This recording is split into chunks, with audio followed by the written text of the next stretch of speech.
the opposite is true. It is not closed, and it is not under control. Over 1,000 migrants who apparently got tired of waiting in line and decided they were entitled to enter the U.S.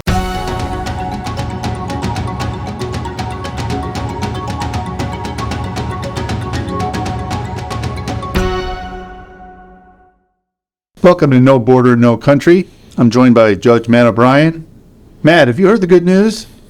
What good news is that? Our southern border is closed and under control. Isn't that great news to hear? Well, according to Ali Mayorkas, that's the case. I'm not so sure that I agree with him. Yes. Well, as most things are in that situation, the opposite is true. It is not closed and it is not under control. So we have a little video today that's going to confirm that in case anyone thinks we're being disingenuous. So let me cue up the video for our viewers. This is the Paso del Norte Bridge, which I think is near the El Paso port of entry, border control station. And there was a group of over 1,000 migrants who apparently got tired of waiting in line and decided they were entitled to enter the U.S. And so they rushed the border control checkpoint on the bridge and attempted to overwhelm the CBP folks. All right, we can go ahead and pull up the video clip for our viewers. So this is the Paso del Norte Bridge, and this is what Alejandro Mayorkas calls operational control of the border. Doesn't look very controlled to me. How about you, Brian?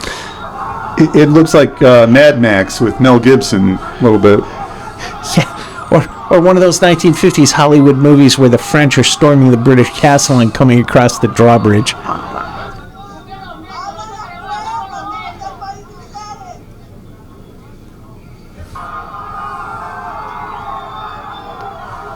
So, Brian, one of the ongoing discussions is whether these kind of mass incursions constitute an invasion of the United States. And of course, a lot of the people who are in favor of open borders say, no, this isn't an invasion. Invasion has to involve a uniformed and armed military force. Of course, the formal definition of an invasion is simply a mass incursion by people who want to remain in the area in which they're making the incursion. The implication being they want to take it over for their own use. So we have footage of an actual invasion. This was the Chinese troops stationed along the Indian border trying to make an incursion across the Indian border. And, well, when it comes up, I'll ask you if it looks similar to the footage from the Paso del Norte Bridge. So, Brian, do you notice any similarities between this video and the last one? I see a very chaotic scene. I see a very poor attempt to control a crowd. A lot of chaos, mostly. Well, I think the stunning thing for me is there's very little difference between a bunch of migrants running at a border control checkpoint versus a bunch of Chinese troops. I mean, the only major difference is the Chinese troops are wearing uniforms. And it's exactly the same kind of crazy chaos. Of course, the Indians in this circumstance have a military force that is designed to repulse invasions along their border. We have CBP, which is a law enforcement agency akin to a police department. Yeah. The other thing I think should be noted is that we were sort of making light of that video. That's a disgusting video, that first one. I mean, what I see there is a border run amok.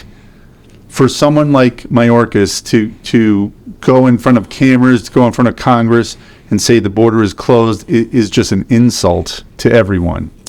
It's mind-boggling. I mean, it shows that there is no operational control of the border. It's a complete breakdown.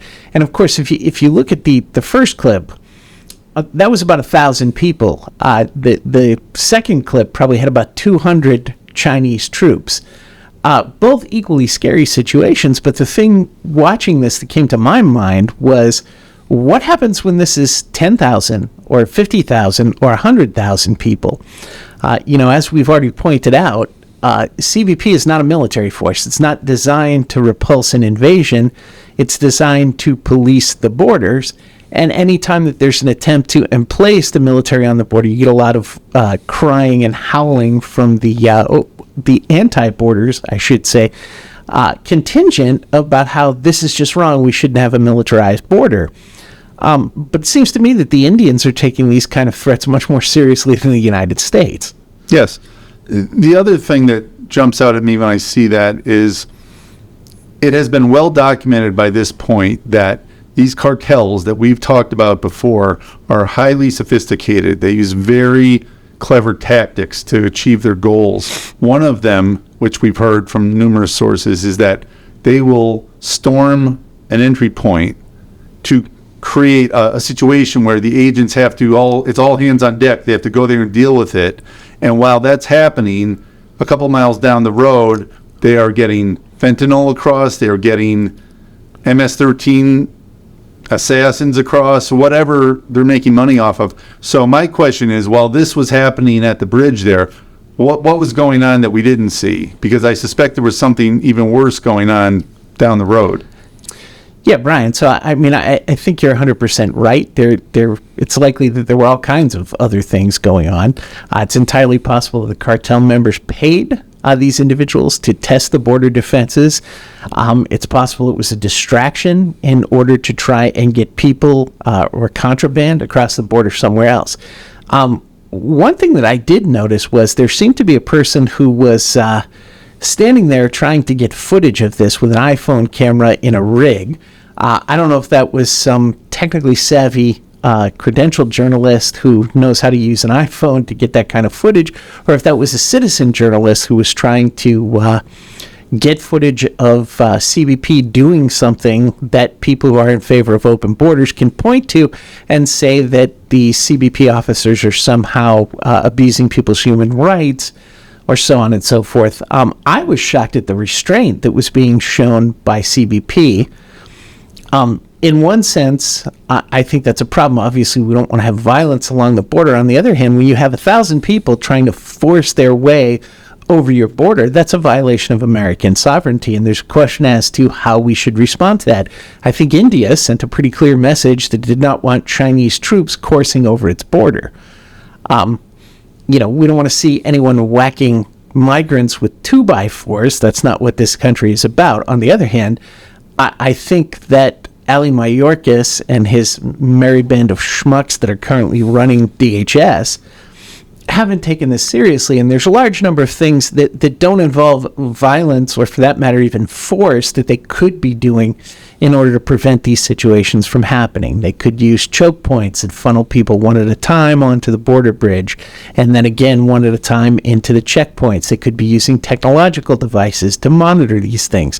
They could have a significantly greater officer presence than they had there at the time. None of these actions are being taken, and yet Ali Mayorkas keeps winding up on Capitol Hill going, there's nothing to see here. Move along. We have control of the border. Another aspect of this is that, while we just said that this was very well a cartel tactic that they may have done, it didn't just happen in a vacuum. And by that I mean there's a series of events that lead to the conditions where something like that can take place. And what I'm talking about is, just look back at the history. The day that Joe Biden came into the Oval Office, he signed a flurry of executive orders. They stopped border wall construction. They've tried to remain in Mexico. The COVID expulsions, they changed the policy there. They did a series of things, all of which were received on the other side as, come on over. So you get more and more encouragement. Instead of getting deterrence, you get encouragement. And then what that leads to is the kind of chaos you see there. Yeah, I mean, this is definitely about messaging. There's a case going on in front of the Supreme Court right now. The court recently heard arguments about whether the law that makes it a crime to aid and abet and encourage people to remain in the U.S. in violation of the Immigration and Nationality Act is a violation of First Amendment free speech. And I think that, there's no serious argument that this is somehow a violation of free speech. The statute's been on the book for, somewhere between 50 and 70 years. Nobody has made these kind of complaints up to now. I think this is a tactic to undermine the INA, but clearly there's a message that these folks are responding to. And I think, you mentioned this very well, maybe a cartel tactic. This is creating a bizarre situation where you now have a confluence of interests with all these NGOs who want to funnel people into the United States and the cartels.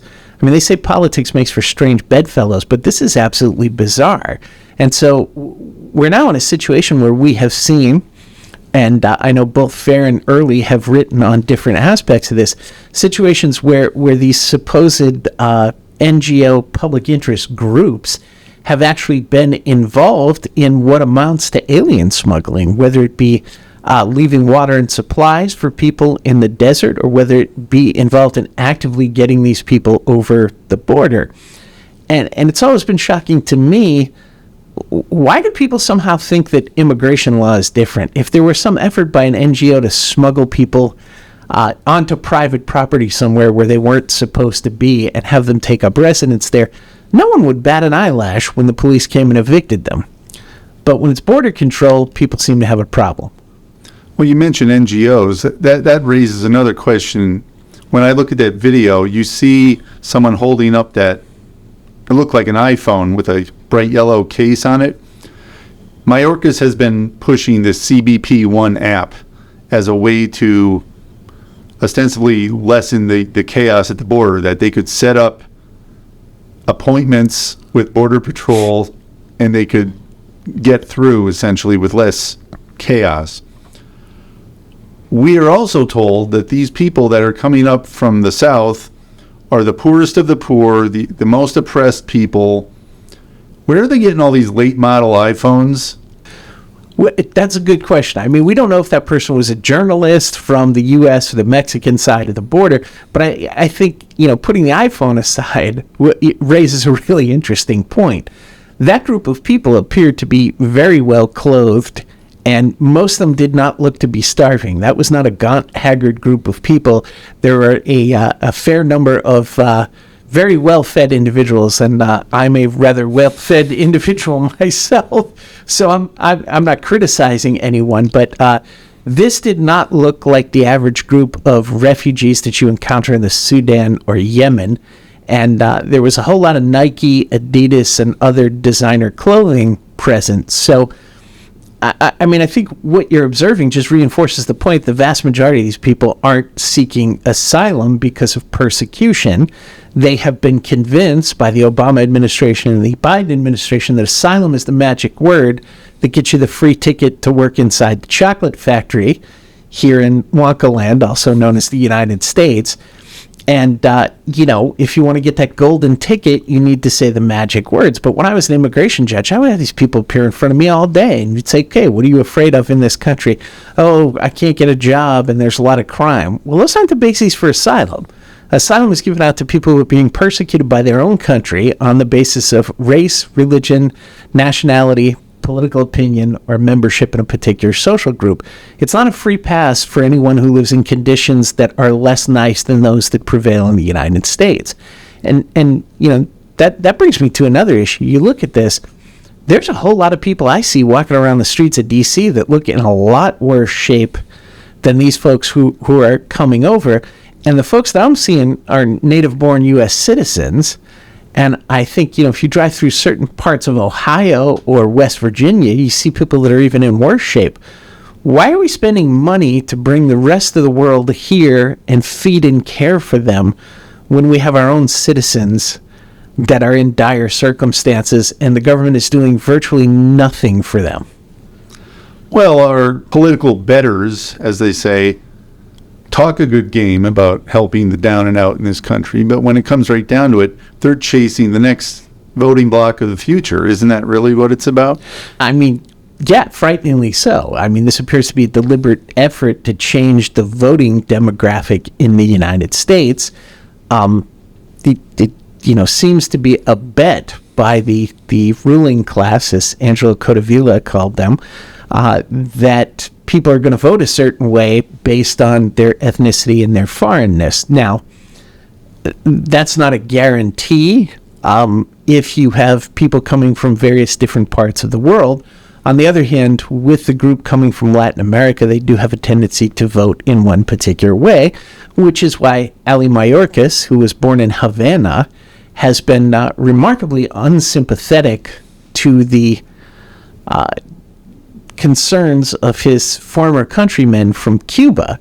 The fact is, the vast majority of Cubans come here and they don't vote for the party that Ali Mayorkas supports. They tend to vote for other parties, and they tend to be stalwart conservative Catholics. And many of them newly practicing Catholicism once they're out from under the yoke of the Marxist government in Cuba. That doesn't wash with what the ruling classes want to believe, so therefore Cubans aren't part of the preferred group, and nobody's going to pay attention to them. And I think in the future you're going to see eventually a revocation of the Cuban Adjustment Act, which presumed that anyone from Cuba who made it to the United States was a refugee from communism. Another thing is that image was disturbing, what we saw there at the bridge. There was a time not that long ago when someone in a state far away from there could see that on the news and say, well, that's tough that's going on in Texas, but I've got my own life here. That's not the situation anymore, because the people that come across are often getting bus tickets or airplane tickets from our federal government and being sent all over the country, maybe right where you live, and this kind of chaos is coming to you as well. I'm Tom Homan. The Biden administration is reversing America's progress on immigration, reversing ICE's ability to deport criminal illegal aliens, reversing job protections for Americans, and construction of the wall. That's why I've joined EARLY, the Immigration Reform Law Institute. EARLY uses the courts to stop bad immigration policies. Join me. Support EARLY at early.org. Help win the immigration fight in the courtroom. Paid for by the Immigration Reform Law Institute. So, Brian, you raise a really good point. This is something that's becoming national. It's not just a border issue. But that whole concept of border issue and border towns is a little misleading. People immediately tend to go U.S.-Mexico when they think of the border. But the fact is, we have 4 borders in the United States. There's northern border with Canada, and then there are the 2 coasts of the United States, all of which are borders. And we do still have maritime ports of entry. But there's been something like a 400% increase on the northern border of people coming across. We've got bizarre situations where there are Chinese and Pakistanis who are flying into Canada and then trying to sneak unlawfully across the border with the U.S. They've had Mexicans, Haitians, and Cubans making their way to Canada and then coming here unlawfully.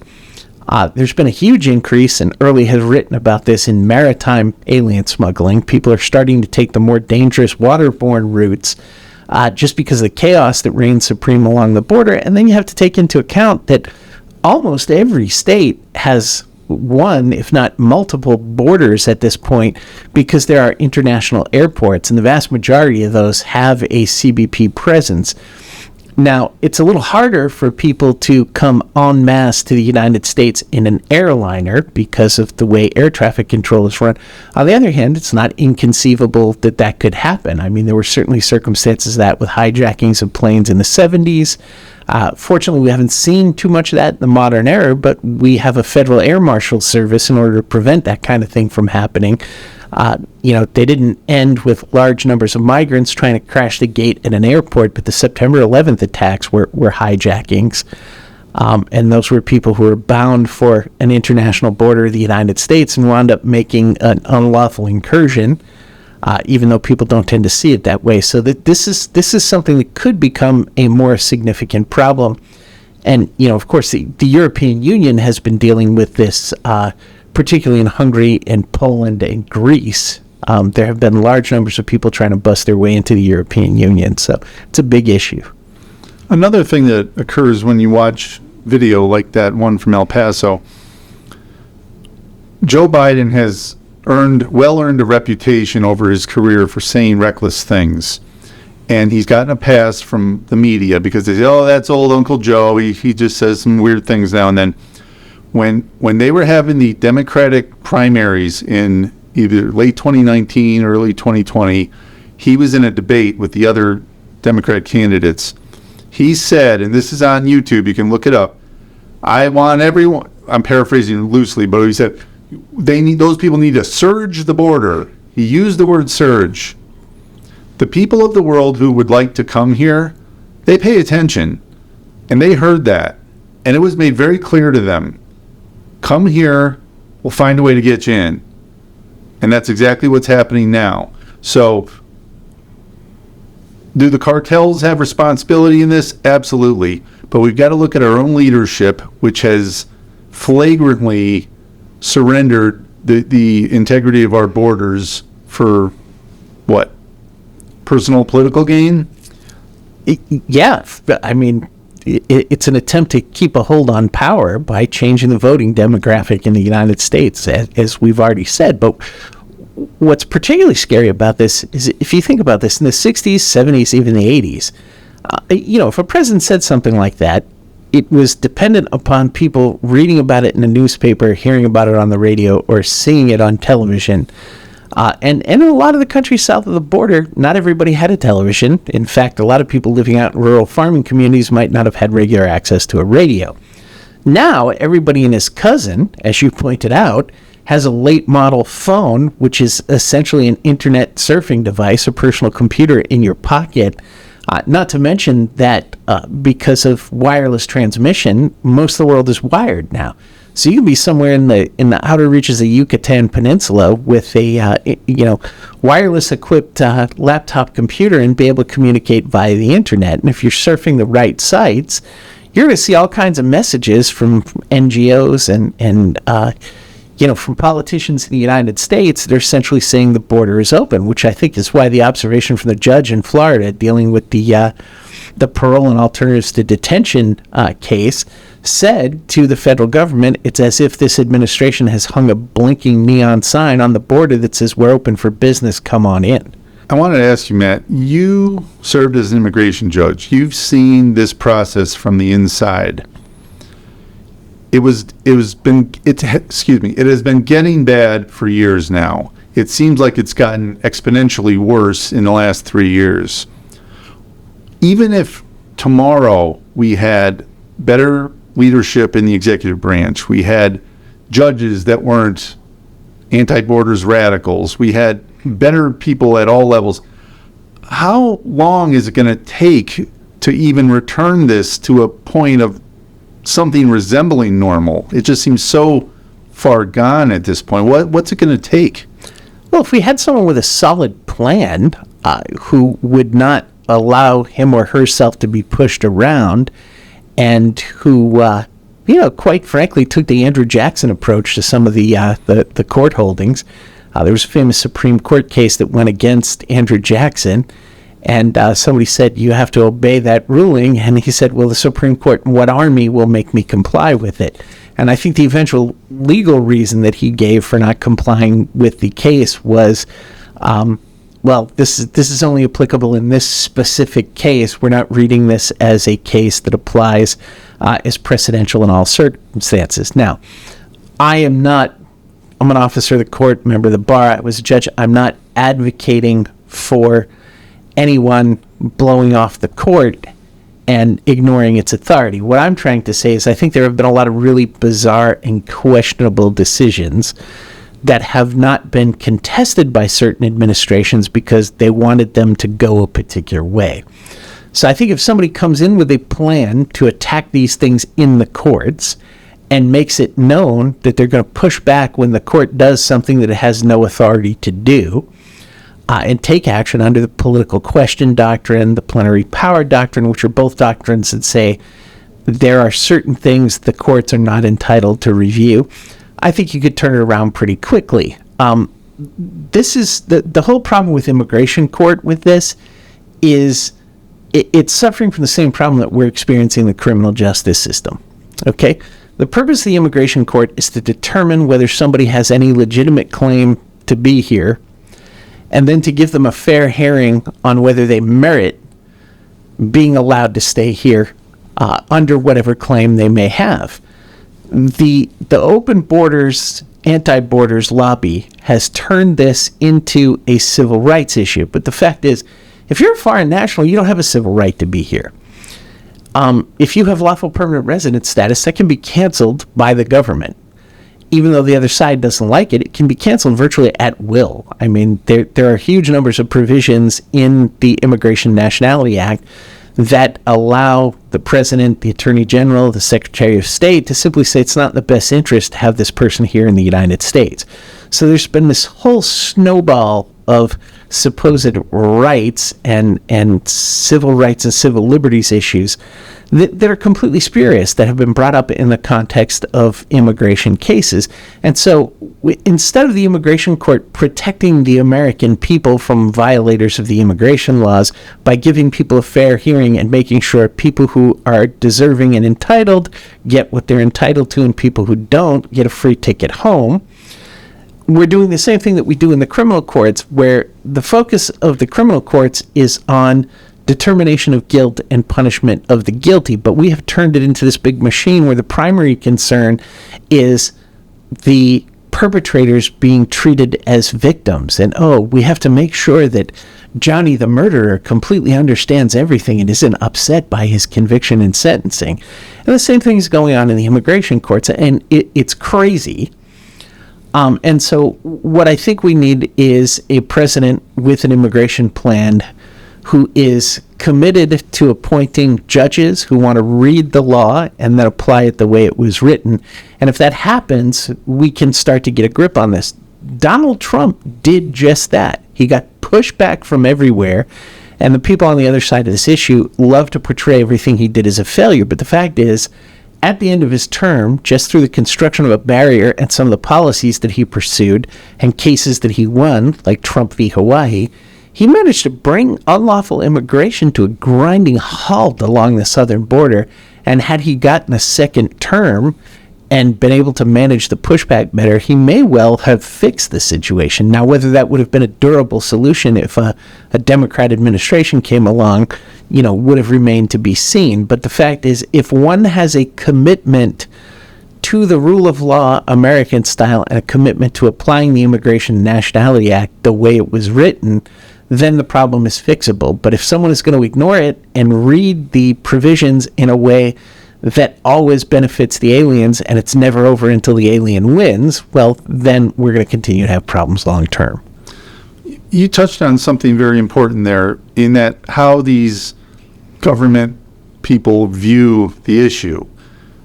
You think of the Secretary of Homeland Security, when that agency was founded, what's the goal of that? Protect the homeland from various threats. I've argued this in some of my commentaries in the past. Mayorkas seems to view it upside down. He views it as the United States is somehow guilty of all these crimes against the rest of the world, and therefore we owe it to the rest of the world to ferry as many of these people in this country as possible, as some sort of forgiveness for all the ways America's horrible. Someone in his position should not have that attitude. It just seems completely wrong for what we need at this point. That backwards attitude is a huge problem within the federal government. I worked with the State Department regularly. There were a lot of people there who didn't realize that their job is to advance American interests abroad. They seem to be convinced that their job was actually to lobby for foreign interests in the United States.